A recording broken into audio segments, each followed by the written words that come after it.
Hello and welcome to a special default assault where we take on everything by default. Today we have a very special returning guest, Mr. TJ. How's it going, TJ? Good. He's that ready to go, and Demos is that excited that I didn't even get my those props yet. That's what's up. Oh yeah. We also have Kyle. You know him. You know, guy over here. A lot. It's okay. Well, we had so much fun when we asked last time on our last show together whether or not Fifth Element was required viewing. And so today we just couldn't resist with Close Encounters of the Third Kind, Steven Spielberg's 1977 sci-fi classic. We just could not resist celebrating its 40th anniversary in style by asking whether or not Close Encounters is required viewing. Now, from my understanding, both of you hadn't seen this movie up until this time. Is that correct? That's correct. Yeah. Yeah, not end to end, but yeah. I mean, it's the same as the Godfather and Casablanca that we had done previous to it. So yeah. So Default Assault really just exists to give Kyle Nash a cinematic education. This. You're doing a good job. Exactly. This is Demos's way of trying to make me an actual credible co-host. I'm just saying. I'm a master. What can I say? Now, most people that have read myself on Hilarity by Default, and I think I've even mentioned this in a few early videos, it won't be a big surprise that Close Encounters of the Third Kind is one of my personal favorite movies. I adore it. So my answer to this may be slightly predictable. So I'm really excited to hear what you guys have to say about it. So before we begin, I'm going to start with you, TJ. Before you actually saw the film, what were your initial impressions of Close Encounters? Initially, I mean, I haven't heard anything bad about it. When I was approached, when you asked me about it, the first thing I thought about was bum bum.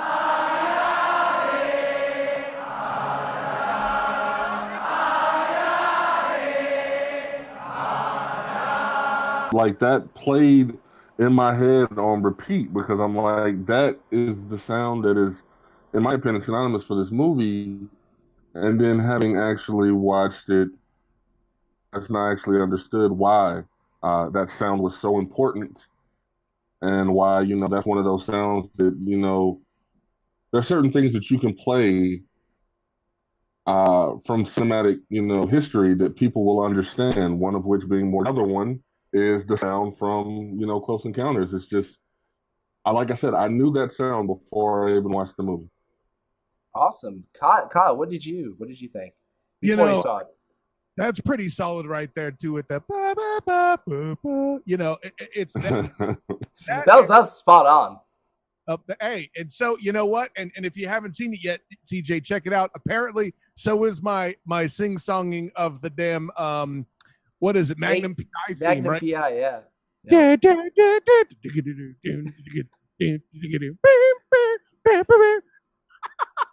Nice.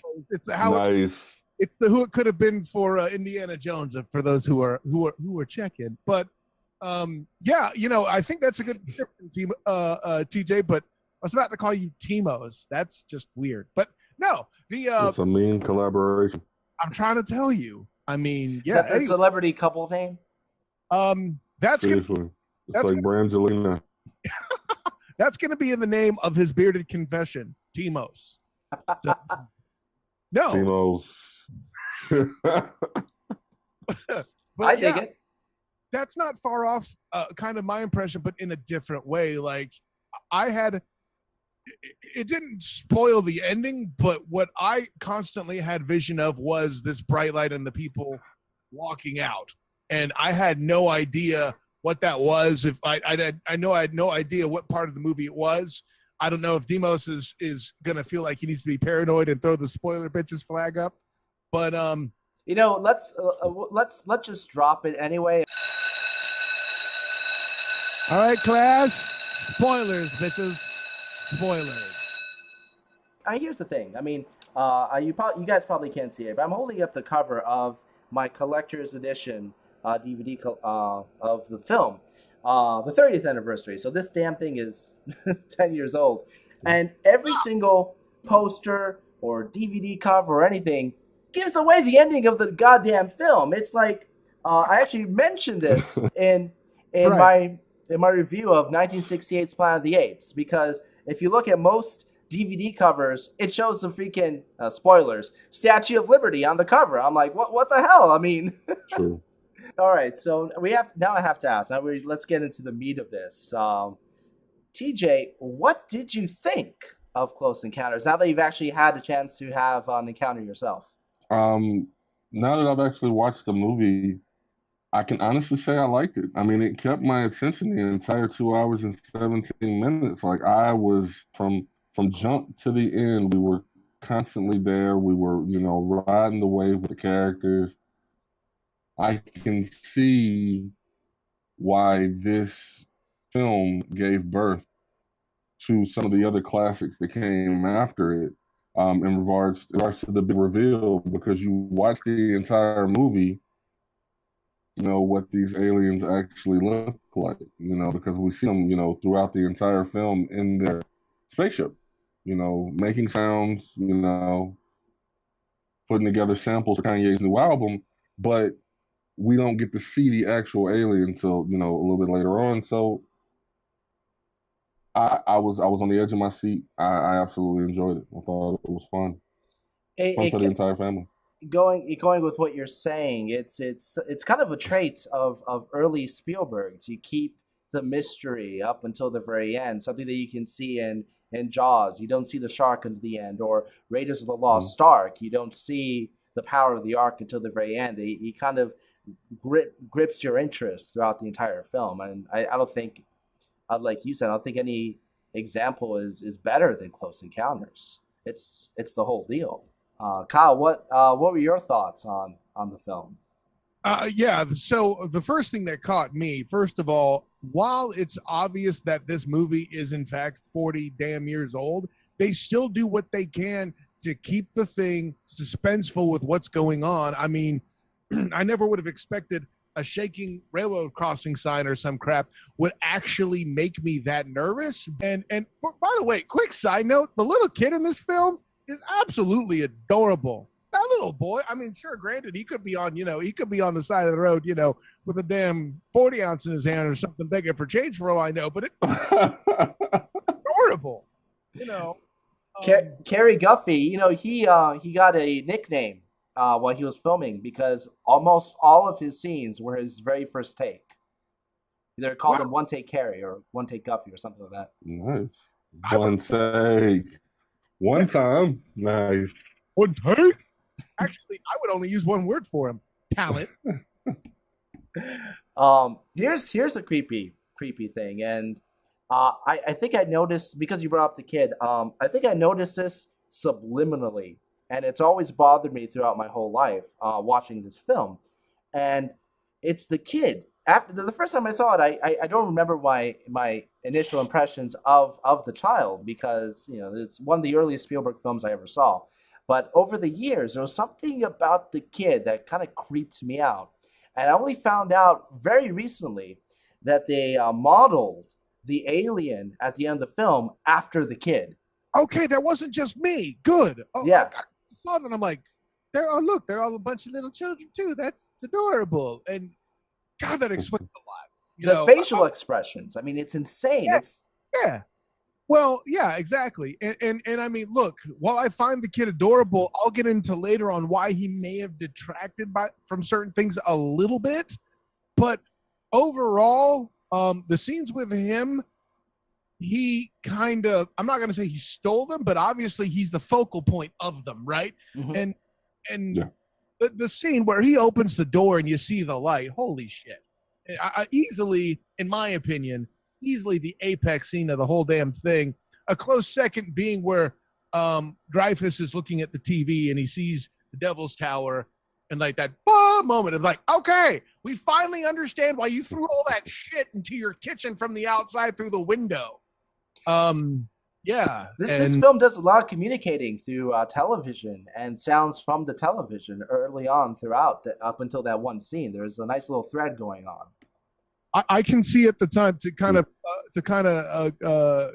add to TJ's point. At the time, I can see how this would have been cutting edge, not necessarily with the effects, though maybe it would have been. There's a lot of more adoption of, lacking a better word, I feel like local tech, kind of state of the art living going on there, and because I know exactly what it was like 40 years ago.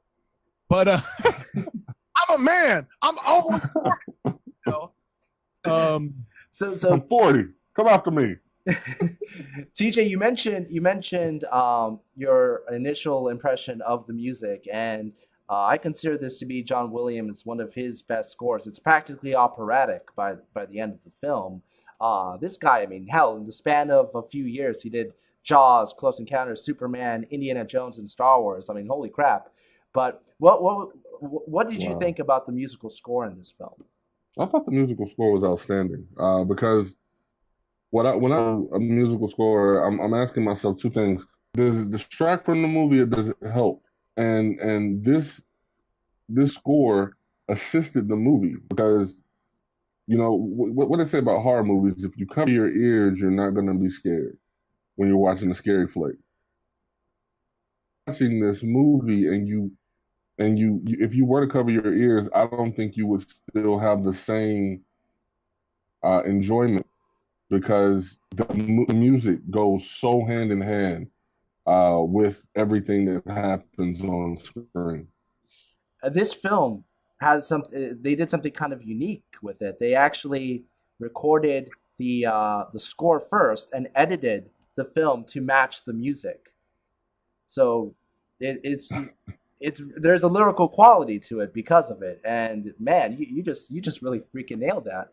Let me get in, dude. Actually, the only critique I would have of your comment, TJ, is you were too soft on how important the delivery on that music was. Like, if you think about what usually goes on in production with music, and John Williams doing his things in all the numerous things, like, I'm pretty sure that if somehow Demos could have sex with the Raiders March, he would. And I wouldn't blame him.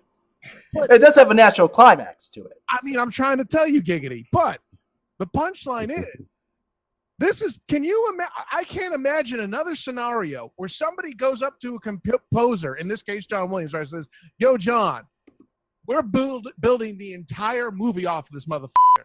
Bam. No pressure.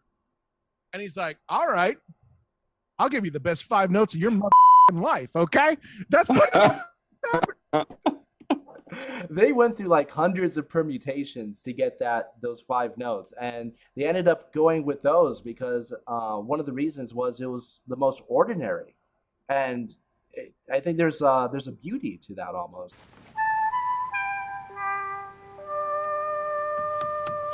Let's get down to the nitty gritty. It's the ending, and I have to say that I cannot think of any other film that's more perfectly captured a mix of trepidation, suspense, and downright almost terror, with something so beautiful and optimistic and wondrous as this ending. It's an experience, unlike anything I've really. Other films come close, but this film has such a unique quality. That ending. What do you think, TJ? I've had some endings that leave me wanting for more. That, you know, I'm just sitting there holding a blanket and I'm wondering what just happened. But then, you know, there's an ending like what I saw, you know, with Third Kind, and it's like to me it was like a happy ending. Honestly, to me, like I said, when I said this movie is fun for the entire family. Beginning when you're talking about the airplanes, and we're like, okay, well, where in the F did these airplanes come from? And, you know, we have that moment where where we see the airplane still works, and then we don't reference the airplanes ever again until the pilots come off the ship, and I'm like, perfect. You didn't, you know, break it down on this most elementary level to build up to the fact that the pilot come out of the ship. You completely stop talking about them altogether, and then you bring them to me along with all the other people that have been, captured. And I'm thinking, okay, so me and my wife are talking. I'm like, great. All these people are home. Now, granted, all those people from 1945 still look like they probably did in 1945. So I'm pretty sure their squeezes that they left behind aren't going to look the same anymore. But he came home. I'm pissed off that they got taken in the first place, because if my wife was one of the ones that got scooped up, she comes back 20 some odd years later, I don't look the same anymore, you know. And On the plus side, you have a don't hot know, young wife. man. I'm just they created questions throughout the film, and I got of my questions answered at the end without it seeming cheesy or taking away from the overall quality of the film. So I liked the end. I thought it worked. How about you, Kyle? What were your feelings about the close encounter of the third kind? So, look, man, I'm the controversial guy in this episode. When I first saw it, here's the thing. It's not that the execution was bad by any stretch, and it's not that anything was done that shouldn't have been. Like you had actually sent to me a link to a scene that was deleted that basically started to show some of the inside of the ship, and I'm like, no, don't show that shit. Are you kidding me? No. But here's the thing. When I actually sat and watched the ending, I still felt to a certain extent unfulfilled. Now, granted, keep in mind that much like you with the previews for Spider-Man: Homecoming spoiling things for you, Demos, as you referenced in that episode, that vision in my head of the people in the light coming off the ship kind of had an impact for me and my ability to truly take in the ending. However, here's the thing. I'm wondering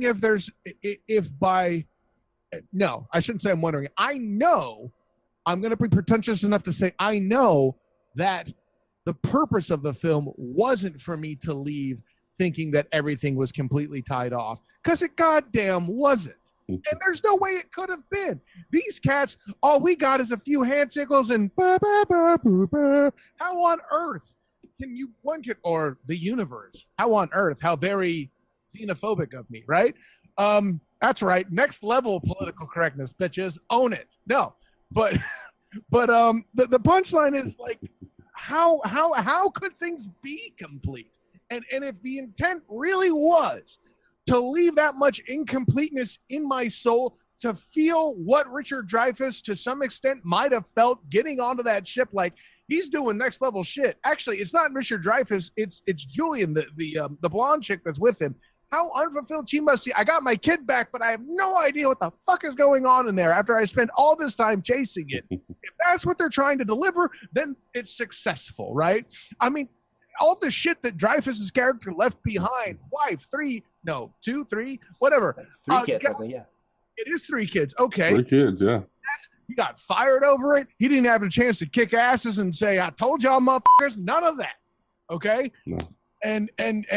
But I think that's part of the point too, is this is so next level for him.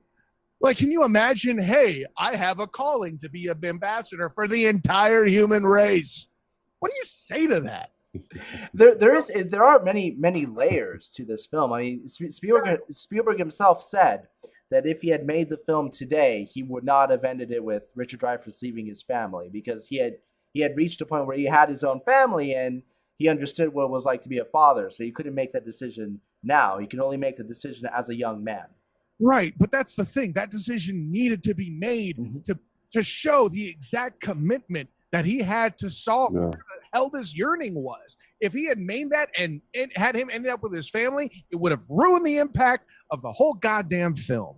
If we see any ending other than what we saw, then I feel like the entire movie was a big circle. Why was he so geeked up? Why was he willing to put his family on the line for this pursuit of getting his answers, just to walk away saying, okay, they came, people got off the ship, all right, I'm cool, I can go home now and build my family? Nah, bro, like, you can't. That's like me chasing a 10, and then finally getting her and saying, I just want to give you a high five. No, that's not what I wanted from her. I'm sorry. No, that is perfect. Do you feel that this film is required viewing? I'm gonna give it to you real smooth. It paved the way for films to say, aliens are out there. Obviously the other sci-fi, like, Fifth Element and other things come behind it. But because of Close Encounter, we were, introduced to that true score behind a very well told story. Winner, winner, chicken dinner. It's required reading for me, man. Sweet. I don't think I could have put it together as eloquently as Mom and Dad save the world. I don't know how to follow that up. Real quick before we get to Kyle, I want to throw out there this stupid conspiracy theory I read many years ago that said that the government forced Steven Spielberg to make E.T. E.T. being leans much more towards fantasy, and the government made him create E.T. because Close Encounters of the Third Kind came real close to the truth. Why would that shit? Anyways, whatever. Let's move on. Yes, please. Kyle, do you believe that Close Encounters of the Third Kind is required viewing? So I was literally all prepared to throw no on this. But here's the reason why I can't do that. Is I mentioned the lack of fulfillment I really felt like the ending gave me. But look, this is the ultimate Lady and the Tiger story, okay? And when that came out, long the short, at the end of the day, it comes down to a dude having to choose one door or the other that he was shown by a lady. And one was a lady and one was a tiger, okay? It's that simple. It's the ultimate, it's the premiere, it's the first premiere, not like the ultimate premiere, the first ever real cliffhanger example of a story, right? So, this is that with many more threads. I think I'm supposed to be unfulfilled. Like I said, I think I'm supposed to feel like these people may have felt looking for their eventual destinations. And so for that reason, I'm going to say yes, especially if you're a sci-fi person. I couldn't agree more. I think it is. I would dare say it's the ultimate optimistic alien encounter film by far. I don't think any other film has captured that wonder, excitement, and terror, really, of coming face to face with the unknown, and then coming, almost it's magical. It really ties into the Pinocchio when you wish upon a star motif that goes throughout the film. I wouldn't have gone that far, but hey, leave the Disney references to my man Demosthenes Euclid. I had to. Well, that just about wraps it up for today's episode of False Out. TJ, thank you so much for joining us yet again. It's always a pleasure to have you on. Hey, man, it's always a blessing to be on here, man. I like talking movies. So, look, comment at the bottom that y'all need to start a petition to get me on more often, man. I'm putting it in the fans' hands. Make it happen. How about I make an official hashtag Tokyo J. I'll make an official invitation to you right now. Our next required viewing is going to be 1982's Blade Runner. Are you game? Too easy. Let's get it. Awesome. Let's get it. Too easy, this dude said. Look for that about the time that Blade Runner 2049 comes out. TJ, where can everybody find you? Yes, you can find me on Twitter at Tokyo J. That's TOKEOJ. On Facebook, search Bearded Wisdom, WISDUMB. On Facebook, join the group. We have a lot of fun in there, and I'm actually getting ready to record Bearded Wisdom live right now. So, Sweet. I'll let your boy. And Kyle, where can we find you? Of course, you'll find me on Twitter at the SOTG, and of course on Facebook, The Student of the Game. Hey, I'm not done doing sports. Just got news that I will be covering UCF football home games. And so it's going to be good times all the way around. Sweet. And you can find me at Default Hilarity on Twitter, and Hilarity by Default on Facebook, and hilaritybydefault.com online. Well, that's it for us tonight. Have a great night by default.